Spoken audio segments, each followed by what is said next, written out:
நான் பிரமிக்கத்தக்கதாய் அதிசயமாக உண்டாக்கப்பட்டதனால் உண்மை திரிப்பேன். உமது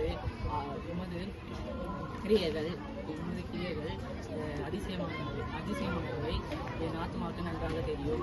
சங்கீதம் 139:14. இன்றைய கர்த்தராகிய கிறிஸ்து என்ற இரட்சகர் தாவீதின் ஊரிலே பிறந்திருக்கிறார். லூக்கா 2:11. நீ காற்றையும் காண மாட்டாய், மழையும் காண மாட்டாய், உன் பள்ளத்தாக்கு தண்ணீரால் நிரம்பி இருக்கும். 2 ராஜாக்கள் 3:17. 4ஆவது நாள் ஆராய்ந்து முடியாத பெரிய காரியங்களும் எண்ணி முடியாத அதிசயங்களும் அவர் செய்கிறார்.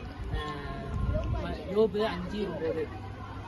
லாஸ்ட் நாள் கர்த்தருக்கு பயப்படுமே நீதியின் சுயம் வைக்கும். அவர் குழந்தை கன்றுகள் போல் வளருவார்கள். மல்கையா 4:2.